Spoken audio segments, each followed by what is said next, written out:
but I actually think the word interview for what you do is not the right word.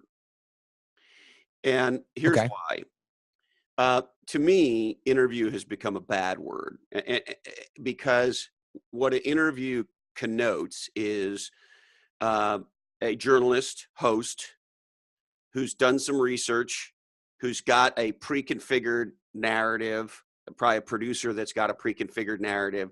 And so they're driving this content across that narrative, if I can use that analogy. And what you've got is a guest who's being interviewed, who's prepared by their PR team, who has their talking points. And so, and I'll criticize one that I like. Okay. Terry Gross. She's, I don't know, maybe the best at it.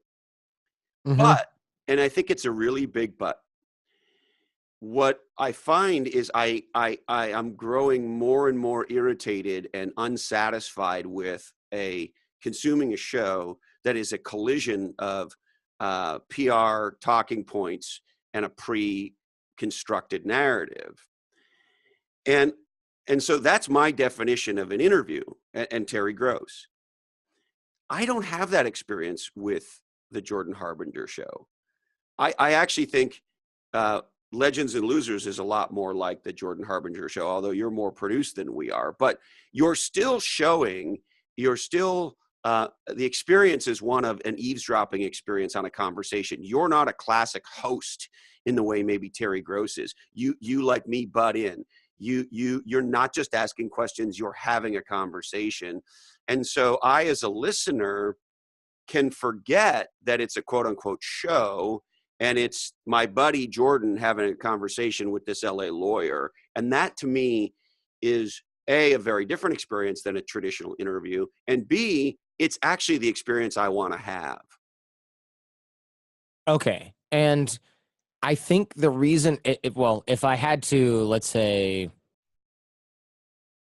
comment on this, I would say, look, the reason that I think that that's important is, and you can tell me what you think here, audiences have evolved now. We as an audience, we're a little entitled. I want to be part of the conversation. I don't just want to listen to somebody elicit talking points. And Terry Gross is a great interviewer, so maybe I'll pick on somebody else as well. But if you look at some of the old-timey sort of greats, and it doesn't even matter who they are, really they're thinking, okay, well, I just need to introduce this person to the audience, and they get credit somehow for, oh, look, I found this new author who's got this new book, and then we briefly chat about the book, and then we tell people where to find it. 15, 20 minutes go by, interview's over, there's been a commercial break or two in there.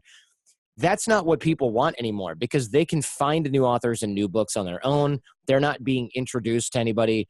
A 20-minute conversation with somebody who's in a movie is only okay, but the only reason that works is because it's on a late-night comedy show and they want to move things along. But you're not really getting some sort of in-depth profile on And I am, Jimmy Kimmel. I can't, look, I still watch some of that stuff, but if you watch The Daily Show, and listen, I think Trevor Noah's doing a great job. But, and it's a big but, and I think it's the interview format, and I think it's the medium. He'll have this most legendary person on, and to your point, Jordan, they have 6 minutes. Yeah. Right? Well, fucking A. When we have sitting Superior Court judge for Compton, in Compton, California, Kelvin Filer on the show, if they did a profile on him on 60 Minutes, and they should, that would still only be 6 or 8 minutes of actual real content, right? Mm-hmm. Whereas on Legends and Losers, I forget how long, but it's maybe about an hour and a half, and we really get into things and his childhood and the whole conversation's incredible, and what it's like to be the judge in a murder trial, and et cetera, et cetera, et cetera. And so my point is, when I see an incredible person on a show like A Daily Show, and they say, Trevor asks a question, they say something amazing, and rather than unpacking it, they go on to the next thing. And I'm like, well, fuck. There's half an hour on that one thing. Why are we going to the next thing, right? And so this interview paradigm where it's like I'm the host banging through my pre-configured questions, as a consumer, as a listener who loves this stuff,